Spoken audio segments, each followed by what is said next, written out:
What's up, y'all? I'm back and I'm here for another review of Real Housewives of Atlanta, season 16, episode 7.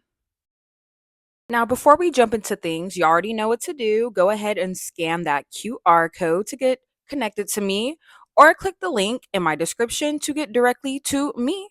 All right, y'all, so let's get into it. So in the first scene, we get Brittany, and well, actually, it's like three split scenes, but I'm just gonna go by them one by one. But we get Brittany, and she's basically car shopping with her husband, and she is rehashing out to him what happened last week between her and Angela. And she basically drops the ball and says, instead of her worrying about my insurance license, she needs to be worried about why Charles had a baby on her. Like, okay, finally someone dropped the T because we've all kind of been wondering that. Like we all kind of know he had a baby on her without her saying it.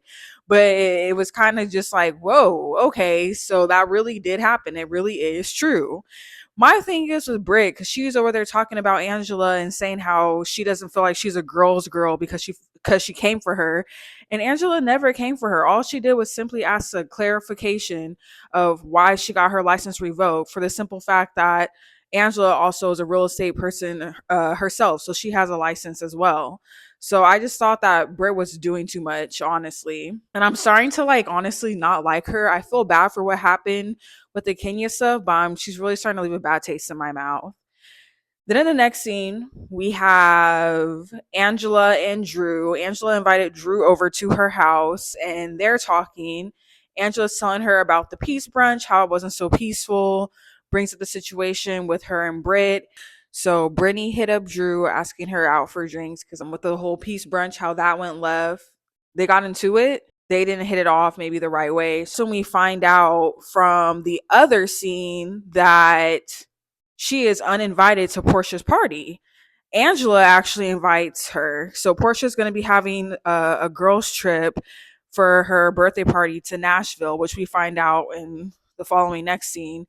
And Angela invites Drew, which I think is so out of pocket. Like, if Portia doesn't want that girl on the trip, don't be over here inviting her. And even Drew herself, I'm glad she was like, all right, like, if she feels comfortable with me going, then I'll go, but I'm not going unless I hear from Portia like out of her mouth, like, hey, it's cool to go. So she's already on the tip of like, okay, it looks like I'm not going. So then in the next scene, we had Shamia, Kelly, Portia, and Cynthia. They're all at Kelly's house and they're all rehashing the whole peace brunch, or I guess Kelly and Shamia were, because they're the only ones who were there. But rehashing the peace brunch and what went down between Britt and Angela. And then Portia starts talking about how she reached out to Drew and how her reaching out to Drew, though, she clarified it doesn't mean they're friends again, doesn't mean they ace boon cool or whatever. Basically, this is just her just trying to, I guess, be the bigger person and not have things be messy. But they're definitely still not cool because she said she's the only person that she did not invite on the girls' trip. And it's kind of like, and she basically put it out there like, even though, yeah, she's trying to be like cool with Drew and she still don't trust her. She don't trust her business wise now, don't trust her friend wise. So she ain't going on a trip to Nashville. So in the next scene, we get Drew and we get Britt. They meet up to have drinks. And basically in this scene, they basically squashed there wasn't necessarily beef, but Britt felt a way about Drew defending Kenya, and they basically come to terms with that. This is a time where they were trying to, I guess, get out any questions that they have for the other one. And Drew asked her straight up, "Have you ever sold it before? Sold the kitty cat?" Like, Drew, what? And then one of the questions that Britt asked her was, so I heard you knew the recipient of the picture. So the picture she was giving fellatio, apparently Drew put out there that she knew who the dude was. And I don't know why Drew would say that.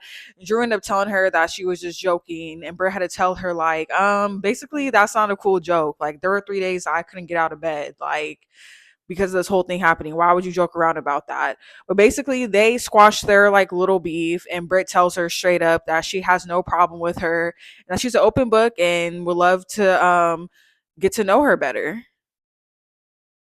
So in the next scene, we get Drew and Ralph, and they're going to court in the process of their divorce. And three things that Drew wanted to have accomplished is Ralph leaving the basement, him paying child support, and him keeping the divorce record sealed. And all three of those did not go her way. All three of them got overturned. Ralph gets to stay in the basement. He unsealed the court documents, which means the whole world will publicly find out what happened, and Drew is very upset about that. Literally, there's a scene where she's in the car. This is after they get out of court, and she's in the car and she's calling him a dumbass. And Ralph was just over there laughing and smiling, just being the asshole that he is because he gets his way. So that sucks for Drew, honestly. And it does suck to see her have to go through this divorce and it being so messy. One thing, however, with this divorce being sealed, I do wonder if Drew has something to hide because in Ralph's confessional, he was like, yeah, I did some things in our marriage that I'm not proud of, blah, blah, blah. But she has too. And now it makes me think because her main thing is like, I don't want the kids to see all this stuff about our marriage. But it does make me think, okay, what is she hiding? Is there something that she did that we as viewers would be like, Drew? And we know Drew be lying, so it's kind of So in the next scene, we get the girls. They are traveling to Nashville for Portia's birthday trip. Everybody is arriving at the same time. However, except for Angela, she ends up missing her flight, so she gets down there way later than them. But when the girls first arrive at the Airbnb, they're greeted by a cowboy and he's their bartender, got drinks already made for them. They go out and pick their rooms. Obviously, Portia has the best room because she's the birthday girl. Shamia got the second best room. And then there was a room where it was like these bunk beds, but they were like full size bunk beds. There's that room, and the girls are like, eh. And then you get the other room, which literally looks like an attic, and it has like 4 to 6 beds in there. So the rest of the girls are like, okay, I guess we'll just sleep in this room. Honestly, I'm not gonna lie, compared to other seasons, I definitely thought the rooms could have been way better. Oh, and that's the thing too. Angela, she gets this other room that's actually nice. And I feel like Cynthia should have got that room because she's so OG on here. She's the OG of the show and just she's the oldest one. Like she definitely shouldn't be bunked up with Kelly and Britt, the new girls. So finally, Angela arrives, and when she comes in, she could tell that the girls have been talking about her, which is true because they were talking about her. Britt had just brought her up and was talking about how she don't like when girls switch up and switch sides or whatever. And tell me why, before she can even sit down and eat, she literally brings up, "Hey, I feel like Drew should come on the trip." Like, what?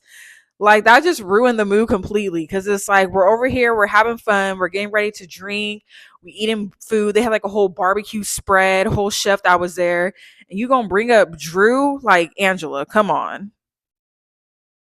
So in the next scene, we have the girls. They're sitting down at the table still, finishing up their food, and basically they split up to go talk to their families and then to get ready for their night.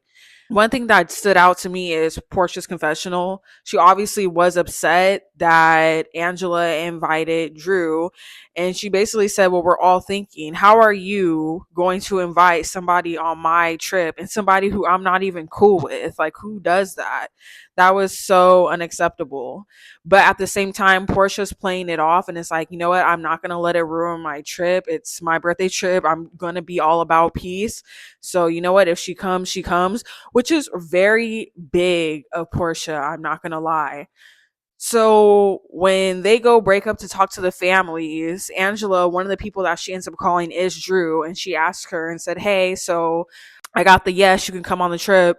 And Drew basically tells her straight up she's in a very sensitive mind state right now because she just got out of court, so she'll have to let her know.